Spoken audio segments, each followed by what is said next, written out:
آزاد کشمیر میں حکومت اور جوائنٹ ایکشن کمیٹی کے درمیان بالآخر معاہدہ طے پا گیا ہے۔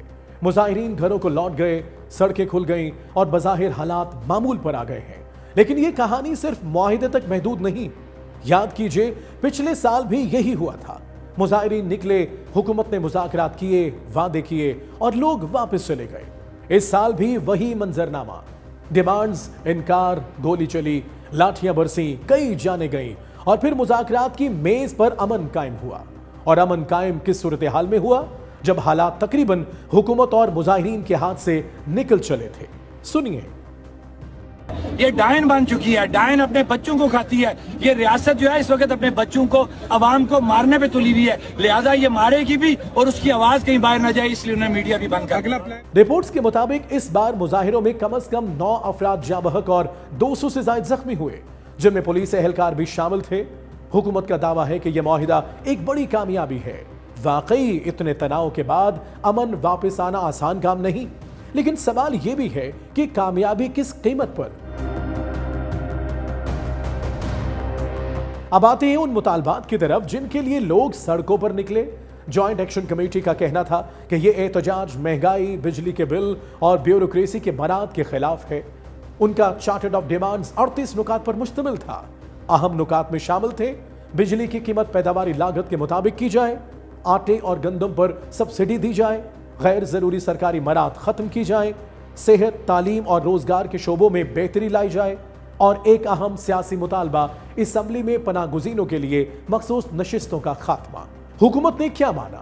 حکومت کا کہنا ہے کہ تقریباً 90% مطالبات تسلیم کر لیے گئے ہیں، یعنی بجلی کے نرخوں میں کمی، آٹے پر سبسڈی اور مقدمات واپس لینے پر اتفاق ہو گیا ہے۔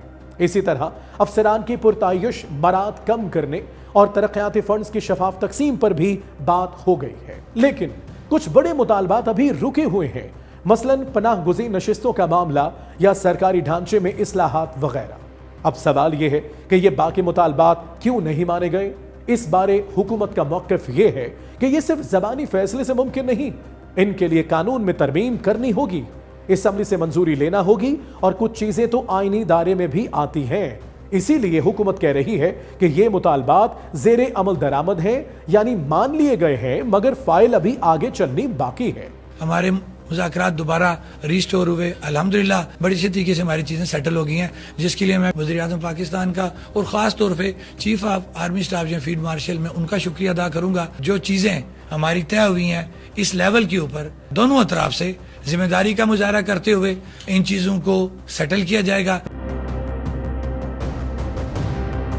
دوسری طرف بھارت کے وزیر اعظم نریندر مودی نے ساری صورتحال پر تبصرہ کرتے ہوئے پاکستان پر فاشزم اور جمہوریت کے نقاب میں ظلم جیسے الفاظ استعمال کیے ہیں، یعنی وہی الزامات جو پاکستان برسوں سے بھارت پر لگاتا آیا ہے، اب بھارت کشمیر کے حوالے سے پاکستان پر لگا رہا ہے۔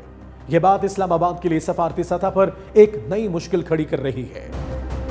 مظاہروں میں جان دینے والوں کے متعلق حکومت کا کہنا ہے کہ شہداء اور زخمیوں کے لیے معاوضے کی منظوری دی جا رہی ہے، چاہے وہ پولیس اہلکار ہوں یا عام شہری، سب کے لیے ایک جامع معاوضہ پیکج تیار کیا جا رہا ہے۔ تاہم ابھی تک اس کی مکمل تفصیلات سامنے نہیں آئی۔ حکومت کو یہ یاد رکھنا چاہیے کہ اس کی یہ کامیابی وقتی بھی ہے اور نازک بھی، کیونکہ پچھلے سال بھی ایسا ہی وعدہ کیا گیا تھا اور وعدے پھر ہوا میں تحلیل ہو گئے تھے۔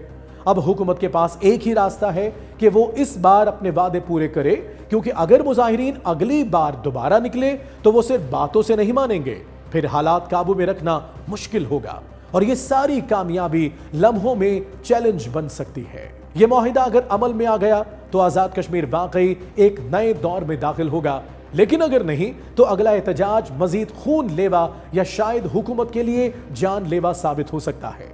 بہرحال ایک خونی مظاہرے کا پرامن انجام حکومت کی بڑی کامیابی ہے اور کامیابی عوام کی بھی ہے، جنہوں نے جمہوری طاقت سے اپنے تمام مطالبات منوا لیے ہیں۔ Talk is live, like, share, subscribe کیجئے، کیونکہ سچ وہی جو ہم بولیں۔ Talk is live.